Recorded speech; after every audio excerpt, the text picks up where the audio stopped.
The headline cost of this is $2.4 trillion, which sounds like an awful lot. For reference, the economy is $19 trillion, up $4 trillion in the last 10 years, and the federal budget is $4 trillion. So $2.4 trillion seems like an awfully big slug of money. But if you break it down, the first big thing is to implement a value-added tax, which would harvest the gains from artificial intelligence and big data from the big tech companies that are going to benefit from it the most. So we have to look at what's happening big picture, who are going to be the winners from AI and big data and self-driving cars and trucks. It's going to be the trillion-dollar tech companies, Amazon, Apple, Google. So the big trap we're in right now is that as these technologies take off, the public will see very little in the way of new tax gains from it. Because if you look at these big tech companies, Amazon's trick is to say, didn't make any money this quarter, no tax is necessary. Google's trick is to say, it all went through Ireland, nothing to see here. And so even as these companies and the new technologies soak up more and more value and more work, the public is going to go into increasing distress. So what we need to do is we need to join every other industrialized country in the world and pass a value-added tax, which would give the public a sliver of every Amazon transaction, every Google search. And because our economy is so vast now at $19 trillion, a value-added tax at even half the European level would generate about $800 billion in value. Now, the second source of money is that right now we spend almost $800 billion on welfare programs. And many people are receiving more than $1,000 in current benefits, so we're going to leave all the programs alone. But if you think $1,000 cash would be better than what you're currently receiving, then you can opt in and your current benefits disappear.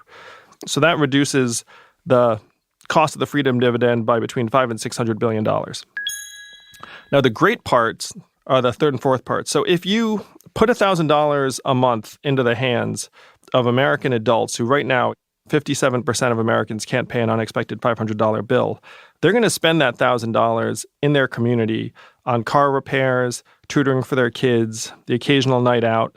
It's going to go directly into the consumer economy. And so if you grow the consumer economy by 12%, we get $500 billion in new tax revenue.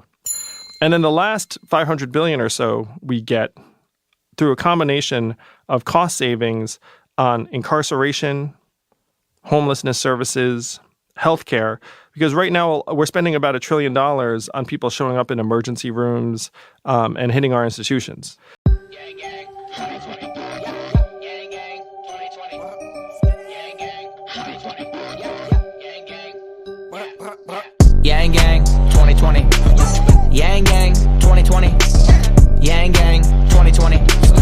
Yang gang. Yeah. Yang gang 2020. Yang gang 2020. Yang gang 2020. Yang gang. Yeah. I want 1,000 a month, 1,000 a month. I want 1,000 a month, 1,000 a month. Let's get this bread. Freedom dividend. Are all y'all paying attention? Automation gonna sweep the nation unless we get him in. Andrew Yang 2020 freedom dividend. Yang gang 2020. Yang gang 2020. Yang gang 2020. Yang gang. Yeah. First we get this money, then on 420, he gonna give some high fives to some high guys. Decriminalize marijuana so we can smoke if we wanna. Down with the opioid trend, up with the mental health thing. Yeah, math, yo, it's just math. Yo, it's simple math. Yo, can you do math? Yo. Eliminate super PACs, color stars making stacks. Student loan forgiveness plan.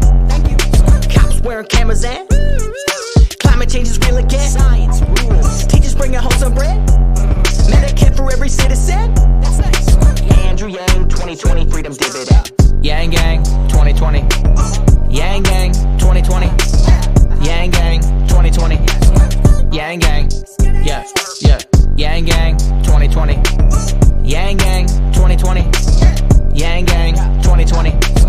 Yang gang. Yeah. Yo, a vote for anyone else is like negative $1,000 from your pocket every month.